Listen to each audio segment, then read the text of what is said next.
Welcome to part 2 of Overnighter with the Poncho.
Soy sauce, olive oil.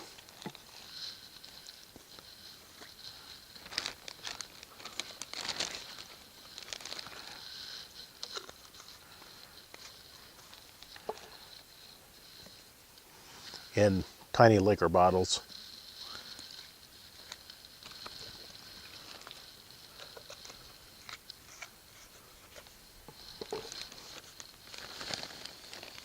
Keep the air in. You can move stuff around.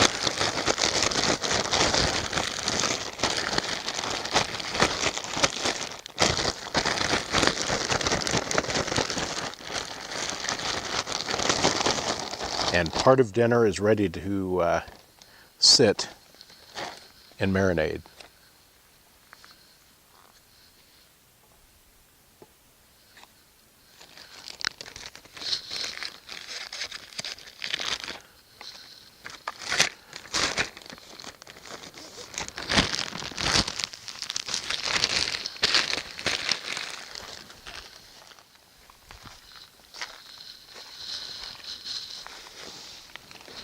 And the second part of dinner is another bourbon marinated ribeye from Twain Harte Market, the best meat market in Tuolumne County. And no, I was not paid to say that. So I'm going to let this sit out. It's 3:30 now, and I'm hoping to start cooking about 4:30. So that'll give this just enough time to come up to room temperature, and just enough time to marinate, and this should be a really good dinner. So I've got my fire going. I'm going to let it get going good, burn down to coals a little bit. I'm going to spread it out along the length of these logs, and then I'll put another log on, let it get down to coals again, and then I'll be ready to start cooking my dinner. I did find some rocks, so they'll keep the fire from rolling towards me while I'm sleeping. And this should work out fine. So I've got my coals spread out, and I've got my steak on. My steak's stuck to a stick. I've got 2 prongs here so that I can flip it without it just spinning on the stick. I've got my zucchini and my yellow squash also on a stick. I cut these into wedges, and I actually should have sliced them for this. I'm used to cutting them into wedges to put them on a grill, but that's all right. They'll cook fine. I lost a couple in the process, but I've definitely got a meal out of this. Making progress here. I think my first piece of squash is pretty close. It is definitely done on this side, not quite on this side, but I don't mind underdone squash.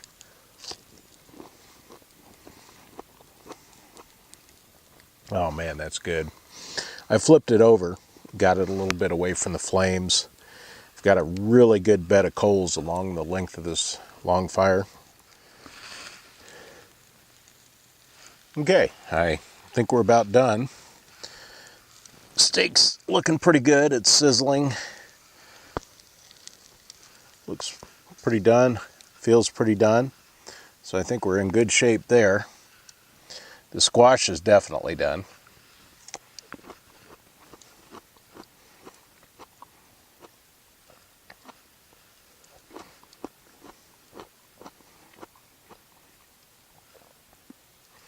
In fact, the squash is so good, I almost don't care that the steak's done.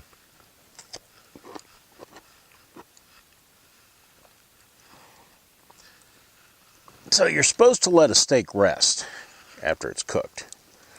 So I'm going to let this rest while I eat the squash. I'll do it that way. Get it off the heat there. You'll notice I did let this burn all the way down to coals. I still need to extend my coals a little bit on this fire for tonight. I'll push it together. I'll put another log on top, the full length of it, and that'll be really comfortable for quite some time. Long fires actually are very efficient.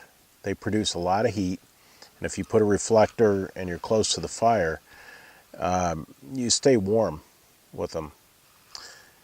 And this is a very good way to stay warm without using a tremendous amount of firewood. I've got enough firewood that I hope is going to last me the night. If not, there is wood that I've dragged up close by. I still have to process it a little bit.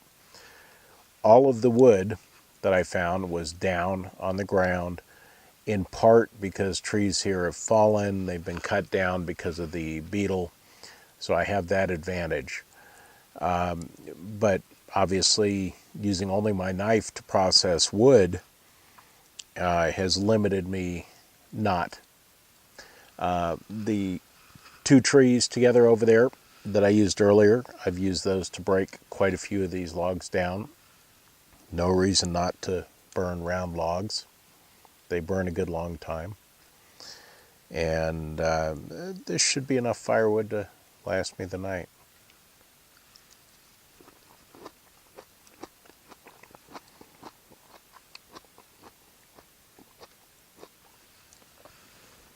The longer this is on, the better it tastes.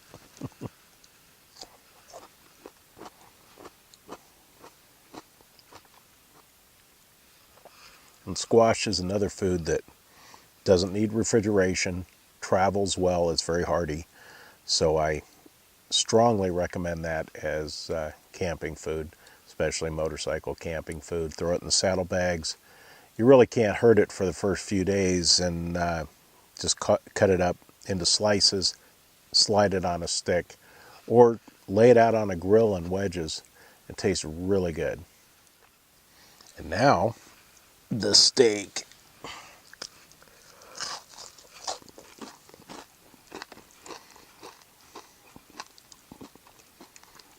Perfect.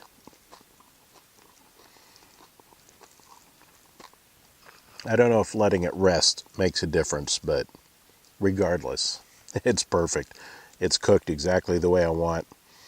And again, I've got no plate, I've got no silverware, I've got nothing to cook with. So I'm just using sticks and eating with my hand. Very primitive, but you know what? Food still tastes good.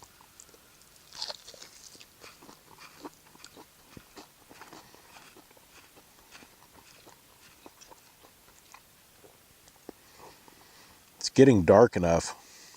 You probably can't see, but that's a perfect medium rare to medium. And that's exactly how I like it.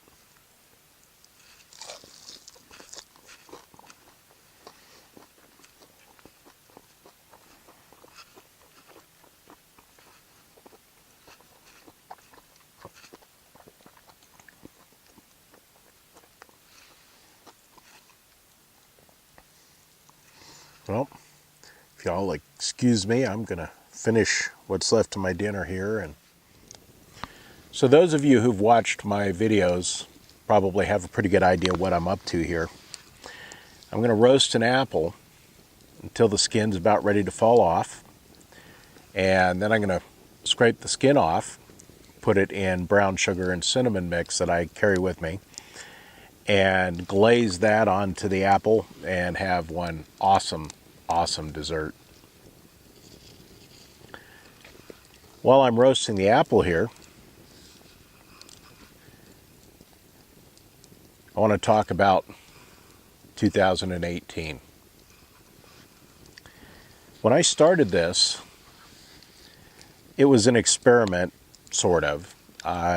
It was just me doing what I love doing, which is making video, and trying to apply that to a practical purpose. Since then, the response has been overwhelming. I'm having a great time with it, and people seem to like it. People seem to enjoy watching the videos. So in 2018, I'm going to step it up a bit. I'm going to do a little bit more. I'm still going to continue doing my videos every week. And I'm going to try to do a little bit more intense bushcraft. I'm also going to be doing more riding, longer trips, more unique destinations. And hopefully that will keep everybody interested, and you'll enjoy watching it. So these are some ideas I'm looking at 2018. But they are only a small part of the puzzle. The biggest thing for 2018 is I have a big trip planned. This is going to be a minimum of a month, maybe 2 months. And I am going to be uploading video from this trip. It's going to be something pretty spectacular, pretty unique, on the bike. And I hope all of you will watch and enjoy it. I'm looking at end of the first quarter, early second quarter of 2018 being able to do that. And by the way, if it sounds like I'm having trouble saying 2018, well, I'll tell you, it's hard to grasp that 2018 is already here. I'm still kind of stuck on the idea that 2000 is already here, let alone the fact that was 18 years ago. Wow. But anyway, this is going to be a good year, and it's going to be exciting. I'm going to do some really interesting things. I think they're interesting. I hope you'll think they're interesting. I hope you'll enjoy them. I hope you'll continue to follow my videos and follow my journeys. And I appreciate all of you watching my videos. I plan to do a desert trip next year. Early in the year, probably. I need the temperatures to warm up a little bit. It's gotten cold out in Death Valley. I know, weird, isn't it? But I really don't want to go camp in the desert when it's in the 40s. I want to camp in the desert when it's 60s, 70s at night, 80s, 90s during the day. That's my favorite time out there. That's very bearable. And there's some really unique places that I've been out in the desert that I would like to share with all of you.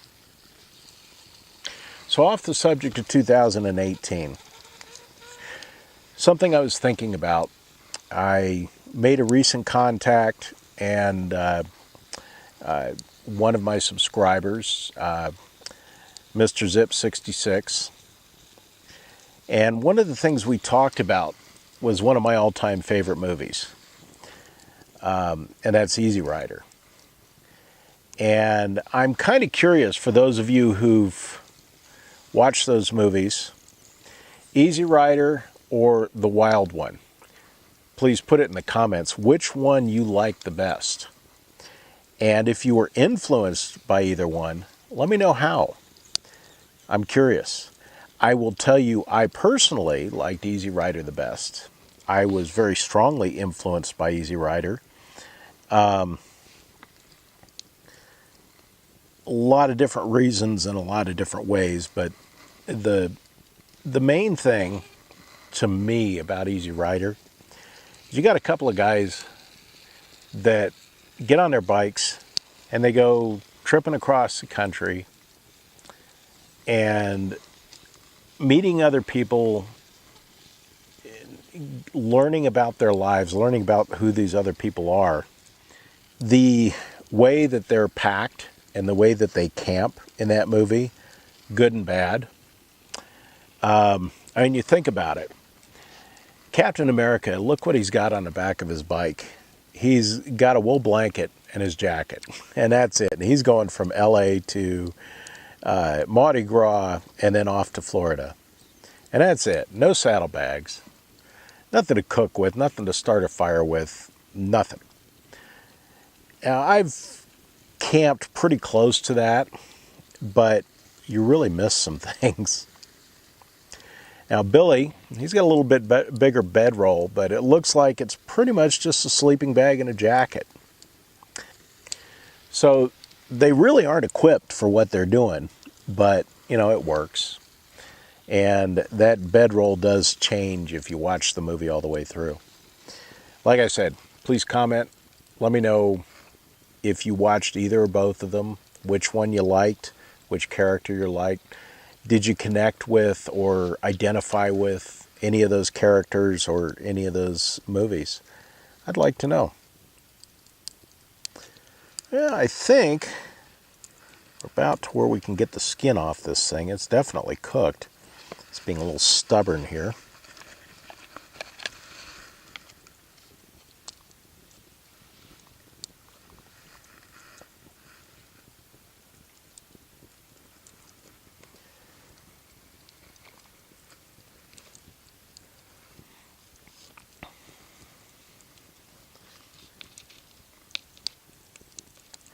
By the way, this fire is really, really warm.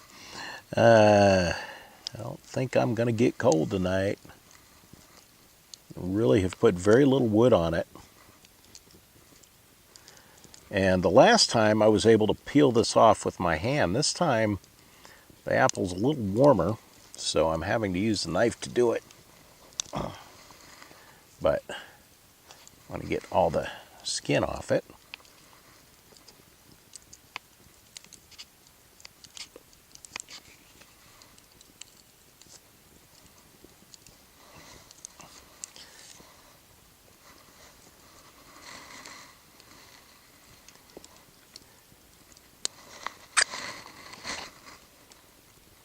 Okay, now for the fun part.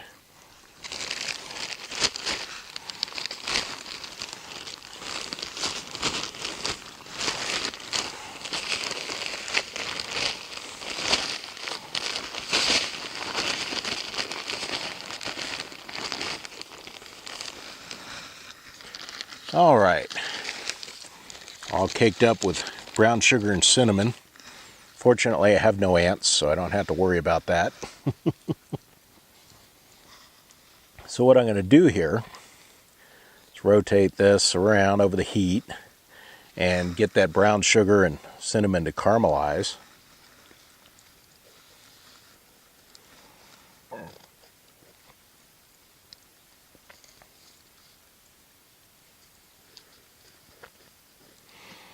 You can see this long fire has created a really nice bed of coals down most of the length.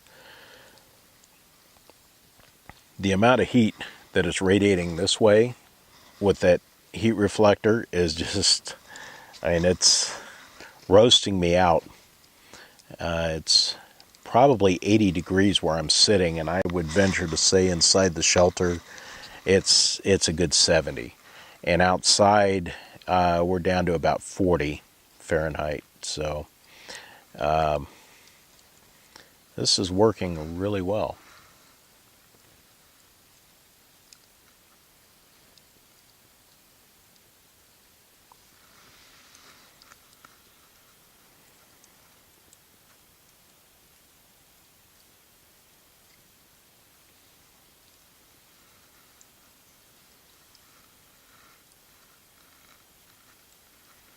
It's starting to caramelize.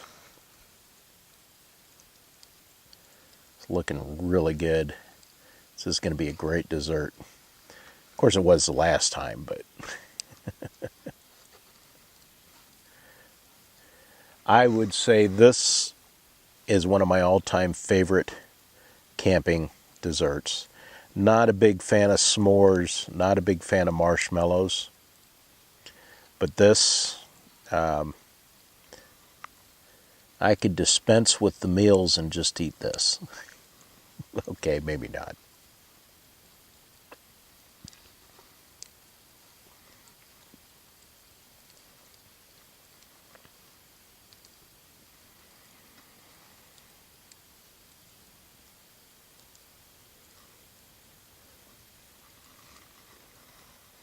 One thing I don't want to do is burn it, because this is so good, it'd be a shame to waste it.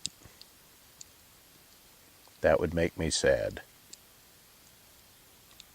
So a lot of you have been following me since the very beginning, which, by the way, I greatly appreciate.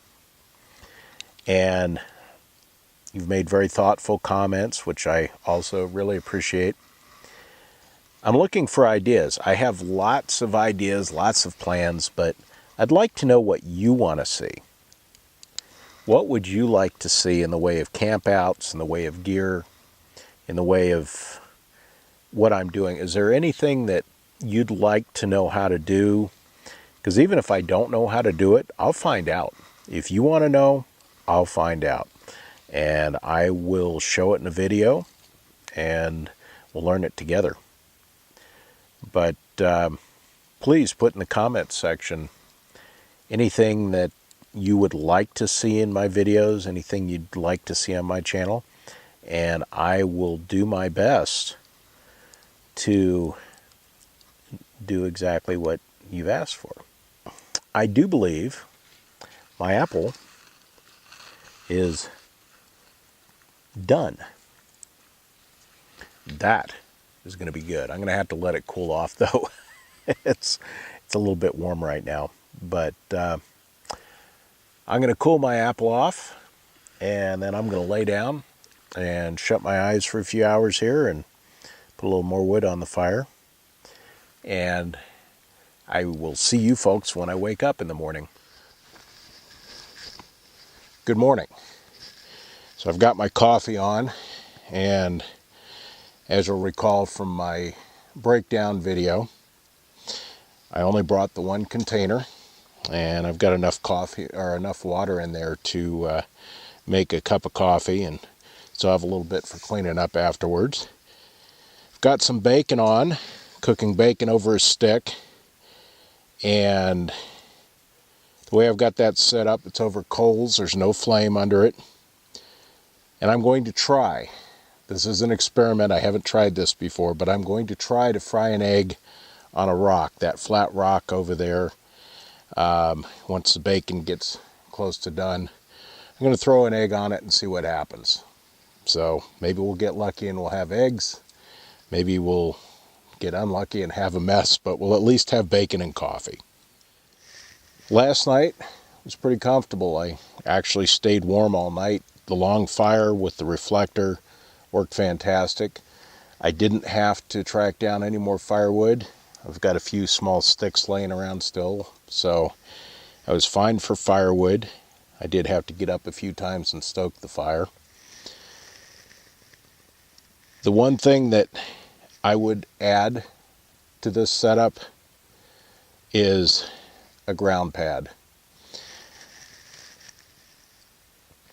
When I was younger, it was no big deal to sleep on the ground. I'd throw a sleeping bag on the ground if I even bothered to take the sleeping bag off the bike. Sometimes you go to a party and camping out with everybody and you just lay down next to the bike and pass out. I don't do that anymore.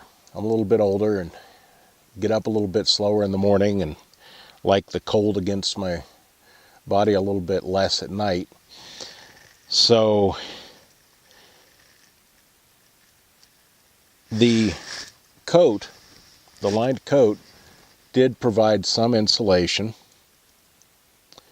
and it helped. I could actually tell, feeling the ground, where the coat was and where the coat wasn't.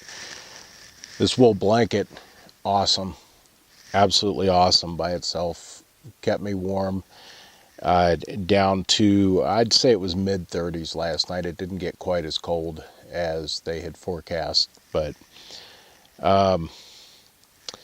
I could still feel cold coming from the ground, and it's just uncomfortable. I am a side sleeper, and laying on your side on the bare ground, your hip digs into the ground all night, and it's pretty uncomfortable. So despite the extra weight, despite the extra space, I would make room for a ground pad.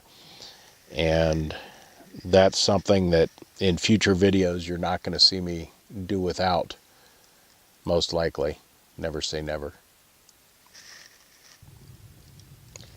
When you're cooking bacon like this over the fire, you want to make sure there's no flame, nothing but coals. Flame really does a number on the bacon, messes up the taste. Smoke is good though. Smoke actually adds to the flavor. Now, boiling water, I find that some flame actually helps. So, got flame going around my container, trying to get that to boil so I can have my coffee. And just coals. There's plenty of heat from those coals.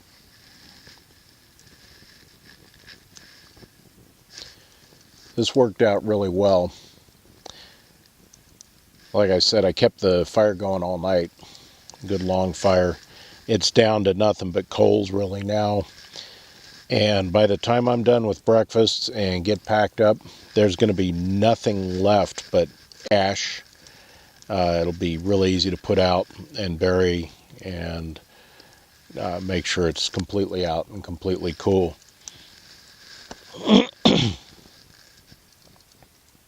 I don't think I talked about it in my fire video, but putting fires out is as important or more important than building them properly. Before you leave a campsite, you should always make sure the fire's completely out. Use water if you have it. Use a shovel, spread the ash and bury it. And you should be able to take your bare hand, put it down on whatever coals or wherever the fire was, and hold it there. And if you can't hold it there, then the fire's not out and you need to work it a little bit more. But it's really critical because a fire can spark up, and even buried coals retain heat, and if you get just the right condition, you can pretty easily have a fire start up after you've left. That's the last thing you want if you're up in the woods, especially here where there's so much dry stuff that will burn way too easy.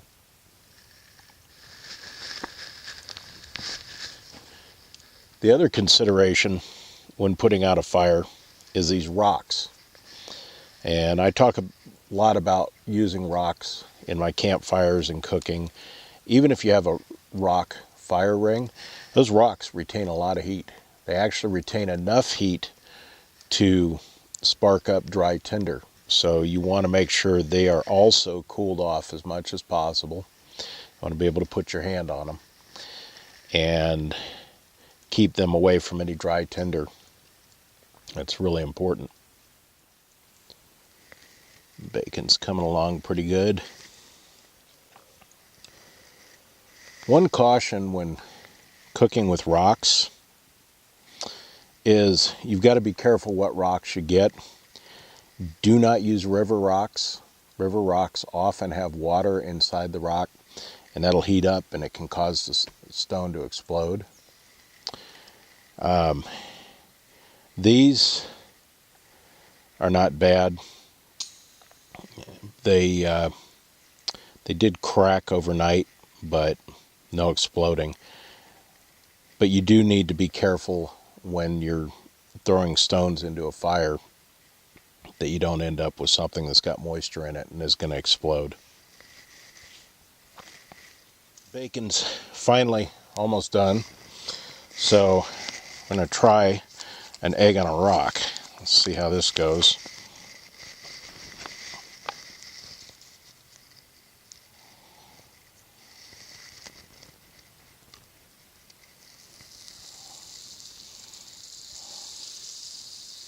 A little butter on there so it doesn't stick to it, hopefully.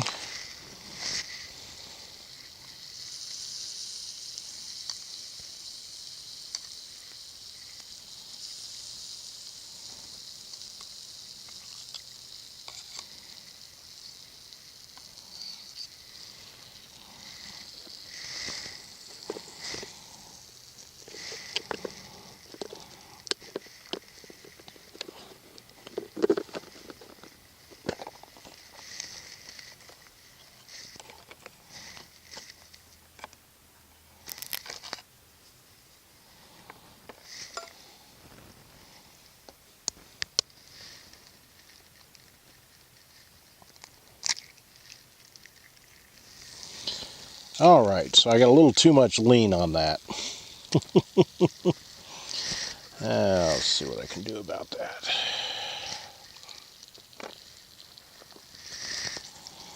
Fortunately, I have an extra egg.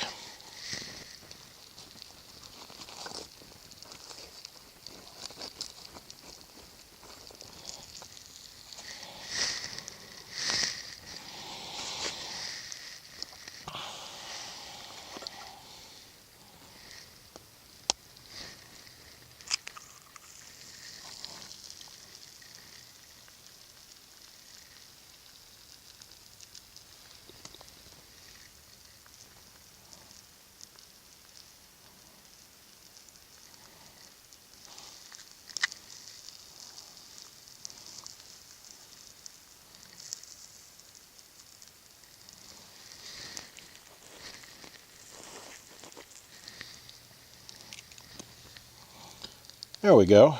That might actually cook.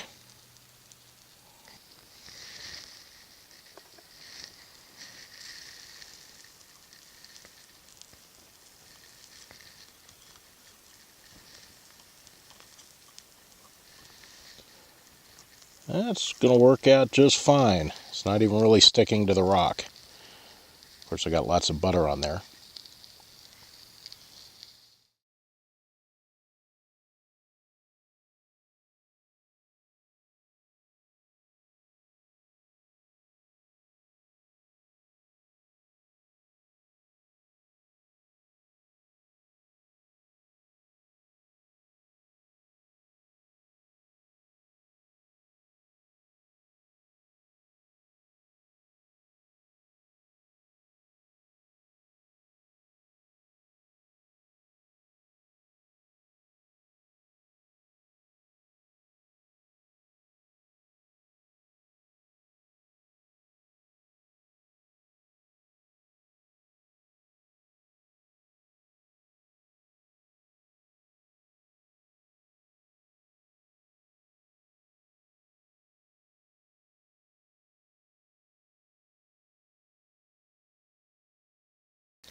And the egg is almost ready to flip. I think I can get away with it. Probably going to destroy it here, but let's find out.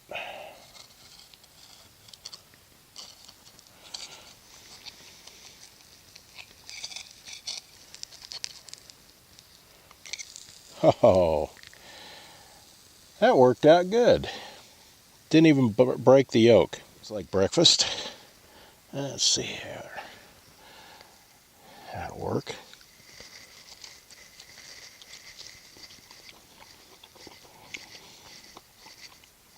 The bacon's really good. I could have left it on for a few more minutes, but it's definitely cooked all the way through. Tastes excellent.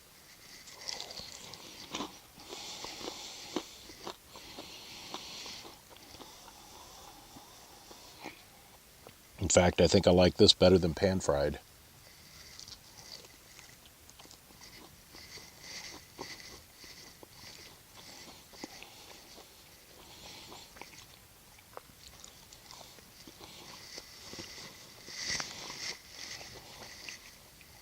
Now for the challenge. I figured out how to cook an egg without a pan, but how do you eat an egg without silverware or plate? You cook it over hard so that the yolk doesn't just explode on you, and that works out pretty good. Not too shabby.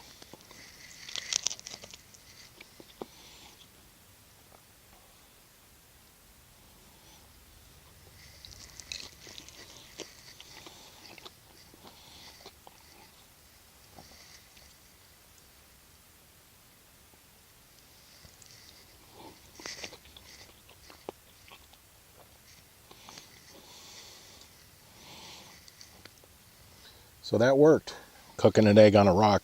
The big thing is getting a rock big enough and getting it level so you can cook the egg without losing it off the side. Worked out pretty well and sure tasted good. Can't beat it. Solitude, middle of the forest, bacon and egg and coffee for breakfast. It doesn't get much better than that.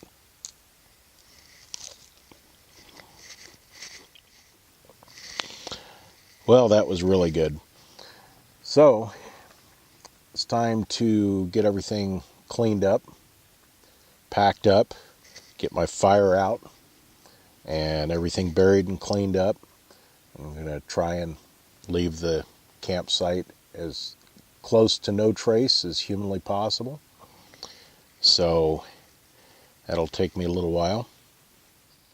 So what I mean by try and leave no trace is this right here. My shelter was right there. My fire was right here. My reflector was right there. The fire I let burn out and then poured water over it and then buried it. And there's nowhere on here. I can't hold my hand. The rocks, same thing, cooled off. Plenty cool, I can hold them in my hand. So, I'm not worried about anything setting fire. I'm not going to put the pine needles over this, and that's deliberate because even though it would help erase the fact that I was here, if there's any coal that I missed in this, that would be tinder to set it off. So I want to keep this as much bare dirt as possible. I don't want to bury it in tinder. That would be a bad idea. But this is it. This is how I try to leave all my campsites, and that tends to keep the neighbors happy. I want to thank you for watching part 2 of Overnighter with the Poncho. If you like this video, please give the thumbs up. If you haven't already subscribed, please subscribe and hit the bell so that you get notified whenever I put a new video up so you don't miss anything. I hope you enjoyed this video, and I'll see you on the next one.